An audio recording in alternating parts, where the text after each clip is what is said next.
لوگوں نے صحابہ کے اندر لڑائیاں پیدا کر رکھی، لیکن یہ رحماء بینہم کا عملی مظاہرہ تھے، عملی ثبوت تھے، ایک دوسرے کے لیے ان کا پیار، ان کی محبت۔ حضرت علی المرتضیٰ اور حضرت سیدنا صدیق اکبر رضی اللہ تعالیٰ عنہ جا رہے ہیں کہ آگے امام حسن کھیل رہے ہیں، تو حضرت صدیق اکبر رضی اللہ تعالیٰ عنہ امام حسن کو اٹھا کر کے اپنے کندھوں پہ بٹھا لیتے ہیں اور ساتھ بولتے ہیں کہ اے حسن تو حضور کے مشابہ ہے، علی کے مشابہ تو نہیں ہے۔ اور حضرت علی المرتضیٰ رضی اللہ تعالیٰ عنہ تبسم کرتے چلے جا رہے ہیں، مسکراتے چلے جا رہے ہیں۔ ان کی تو محبت اور پیار کی کہانیاں تھیں۔ تو کہ نہ شناسی خفی راز جلی ہوشیار باش، اے گرفتار ابو بکر و علی ہوشیار باش۔ اقبال نے کہا تو خفی اور جلی کو نہیں جانتا، جو باریک جال بچھائے گئے ہیں سازشوں کے، تو ان سے آگاہ نہیں ہے۔ ابو بکر و علی کو آپس میں مقابل کھڑے کرنے والے سوچ اسلام کے خلاف گہری سازش ہے۔ مجھے بتاؤ کہ اگر حضرت سیدنا صدیق اکبر اور دیگر اصحاب کو جو حضور کی تربیت کا جوہر تھے ان کو غلط ثابت کر دیا جائے تو پھر یہ کس پہ حرف آتا ہے؟ حضور کی تربیت پہ حرف نہیں آئے گا؟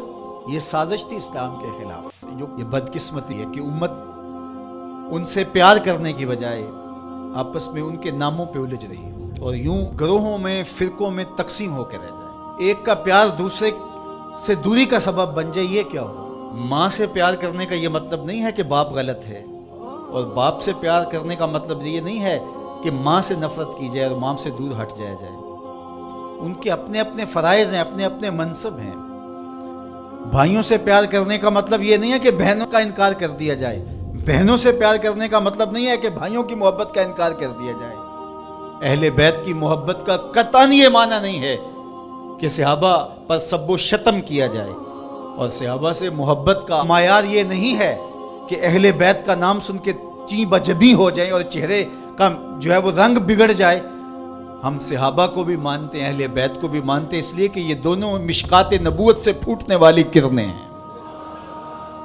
یہ حضور علیہ السلام کے فیضان کا عکس ہے، اور صحابہ میں اور اہل بیت میں آپس میں منافات نہیں تھی۔ تو یہ تو رحماء بینہم کا عملی ثبوت تھے، عملی روپ تھے، لیکن ہم ان کے اندر منافات کھڑی کر دی اور ان کو دو الگ خانوں میں بانٹ دیا۔ اللہ اکبر۔ کسی نے کہا کہ اہل بیت اور صحابہ ہماری آنکھیں ہیں، تو معترض نے کہا دائیں کون سی ہے اور بائیں کون سی ہے؟ اس نے کہا آنکھیں دائیں بائیں نہیں ہوتی، آنکھیں ایک ہی ہوتی ہیں۔ تو ان کی محبت ہمارا ایمان ہے، کیونکہ محبتوں کا مرکز ذات رسالت مآب صلی اللہ علیہ وسلم۔ پھر وہاں سے جس کو بھی حضور سے تعلق ہوگا وہ محبت اس سے پیدا ہو جائے گی۔ یار محبوب تو محبوب رہا، اللہ نے ان گھوڑوں کی قسمیں کی ہیں جو محبوب کے غلاموں سے جڑ گئے۔ قرآن اٹھائیے، وَالْعَادِيَاتِ دَبْحًا فَالْمُورِيَاتِ قَدْحًا فَالْمُغِيرَاتِ صُبْحًا فَأَثَرْنَ بِهِ نَقْعًا فَوَسَطْنَ بِهِ جَمْعًا۔ محبوب تیری ہی نہیں، تیرے غلاموں کی نہیں، تیرے غلاموں کے گھوڑوں کے پاؤں سے لگی ہوئی کھریوں کے ٹکرانے سے، پتھروں سے جو شرارے نکلتے ہیں، میں خدا ان شراروں کی بھی قسم کرتا ہوں۔ محبوب تیرے غلاموں کے گھوڑوں کے پاؤں کے ٹکرانے سے جو گرد اڑتی ہے، اڑتی ہوئی دھول کی بھی قسم کرتا ہوں، اور ان گھوڑوں کے سینوں سے جو آواز نکلتی ہے، میں رب ہو کے اس آواز کی بھی قسم کرتا ہوں۔ اور تم الجھے ہوئے ہو یہاں ابو بکر و علی میں۔ لا اقسم بہذا البلد، مجھے قسم ہے شہر کی۔ مکہ کی قسم کیوں؟ وانت حل بہذا البلد، اس لیے محبوب اس شہر کی گلیوں میں تو خرام ناز جو کرتا رہا ہے۔ جہاں محبوب خرام ناز کریں وہ گلیاں اچھی لگیں۔ مدینے کی مٹی میں بھی شفا ہے۔